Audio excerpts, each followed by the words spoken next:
The stadium is silent. Not empty. Silent. Tens of thousands are holding their breath. The air feels heavy, electric, almost sacred. 8 men crouch on the track, fingers pressed against the white lines, eyes locked on the curve ahead. The starter raises his pistol. Crack. In an instant, the silence shatters into rhythm. 8 pairs of spikes striking the track, each stride a promise, a fight, a dream. But in lane 4, something different is happening. Edwin Moses doesn't just run. He glides. Every step lands with mathematical precision, every hurdle taken at the exact same angle, every motion controlled, efficient, perfect. Around him, chaos. Behind him, dust. The race lasts less than a minute, but what happens within that minute will define a generation. When Moses crosses the line, there's no surprise, no outburst, just awe. Because once again, he hasn't just won. He's mastered the impossible. This is not the story of speed. It's the story of discipline. Of a man who turned science into poetry, repetition into rhythm, and dominance into art. Edwin Corley Moses was born on August 31, 1955, in Dayton, Ohio, a city of quiet determination, where his parents, both educators, taught him that the mind was just as powerful as the body. The house was modest, but filled with books, music, and curiosity. Edwin was a thinker before he was ever a runner. He excelled in mathematics and physics, drawn to the logic of the universe, the way patterns repeated, how systems worked, how precision created order. But there was one place where logic met beauty: the track. At Fairview High School, he wasn't a prodigy, not yet.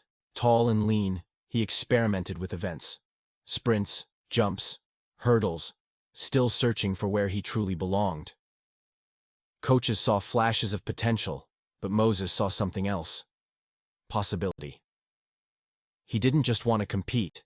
He wanted to understand the mechanics of movement itself. When he earned a scholarship to Morehouse College, a historically black institution in Atlanta known for its academic rigor more than its sports facilities, Moses faced a strange reality. There was no proper track, no world-class training program, just determination and open ground. So he built his own training philosophy from scratch. Between classes in physics and engineering, he studied the physics of sprinting, stride length, momentum, takeoff angles, hurdling technique. He charted data, analyzed film, and turned every step into an experiment. His body was the machine, his mind, the engineer. By 1976, that combination was ready to shock the world. He qualified for the U.S. Olympic trials, a relative unknown, the lanky college student from a school without a track, and lined up against America's best. But when the gun fired, Moses didn't just win. He dismantled the field. His stride pattern, 13 steps between hurdles instead of the usual 14 or 15, broke convention.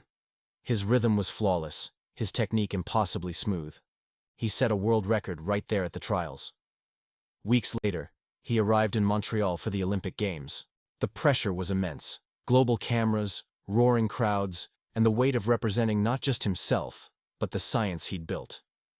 When he walked into the stadium for the 400-meter hurdles final, he looked calm, composed, analytical.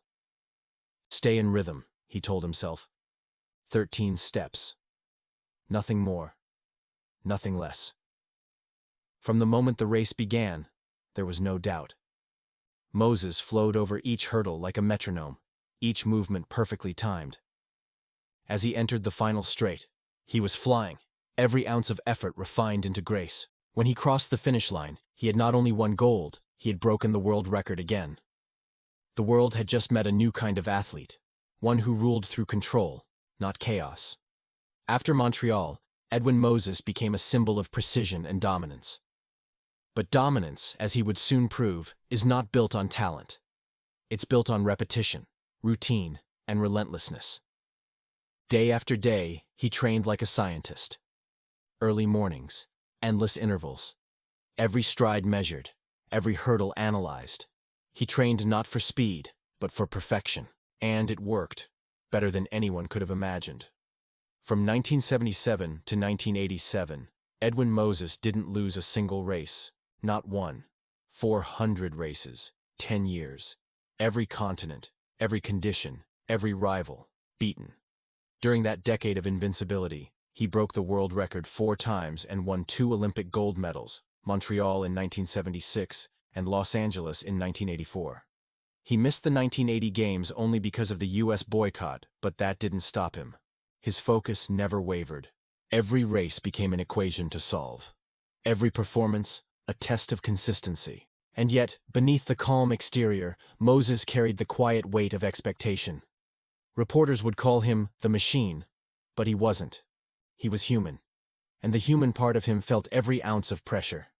Imagine stepping to the line knowing the world expects perfection, knowing one mistimed hurdle could end a decade of dominance. Yet Moses embraced it. He saw fear not as something to avoid, but as data, something to process, to use. In training, he pushed his limits to exhaustion. He'd run with his heart pounding like thunder, sweat stinging his eyes, lungs on fire. But the rhythm never broke.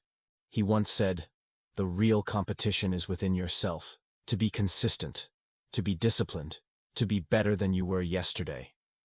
Off the track, Moses became a pioneer beyond athletics. With his background in physics, he analyzed race times and wind effects to help develop fairer timing systems in the sport. He fought for athletes' rights, leading reforms in amateur eligibility and helping establish the Athletes' Trust Fund, allowing competitors to receive financial support while maintaining Olympic eligibility. He wasn't just rewriting records. He was redefining what it meant to be an athlete. But no reign lasts forever. In 1987, at the World Championships in Rome, the unthinkable happened. After 10 years of perfection, Moses lost. The streak ended at 122 consecutive victories. The crowd gasped. The king of consistency had finally been beaten. For a moment, the myth cracked. Yet in that defeat, something even greater emerged. The man behind the numbers. When asked how it felt to lose, Moses smiled and said, "It had to happen someday, but it took a decade." There was no bitterness, only respect for the process, for the journey, for the sport itself.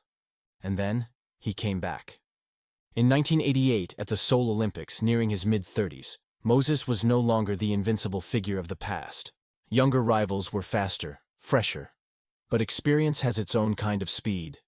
He ran with precision and pride, capturing a bronze medal, his final Olympic race, and walking off the track not defeated, but complete. After retiring, Edwin Moses turned his focus inward, mentoring, advocating, inspiring. He became a global voice for clean sport and athlete empowerment. He chaired foundations, worked with international committees, and continued to carry himself with the same poise that defined his stride. Today, when you watch old footage of Moses in motion, it still feels unreal. The rhythm, the control, the stillness in motion. He didn't run to destroy opponents. He ran to perfect himself. Every race was a dialogue between mind and body, science and soul. He wasn't just faster than everyone else. He was better prepared. He taught the world that mastery is not a gift. It's earned, refined, and repeated until it becomes second nature. Imagine him now, standing at the edge of a track at sunset. The stands empty, the lanes stretching ahead like the lines of time. He breathes in the silence, remembering the years when that silence broke for him, when the world watched perfection take form in human shape. He doesn't smile for glory, but for gratitude. Because for Edwin Moses, victory was never about the medal.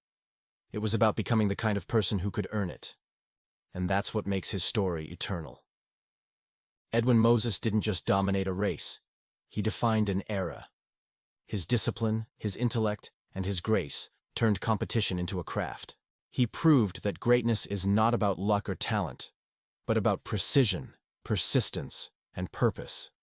If his story inspired you, if it reminded you that perfection is not a dream but a decision, then hit like, share this story with someone chasing their own finish line, and subscribe to Behind the Medal for more cinematic journeys of resilience, heart, and human excellence.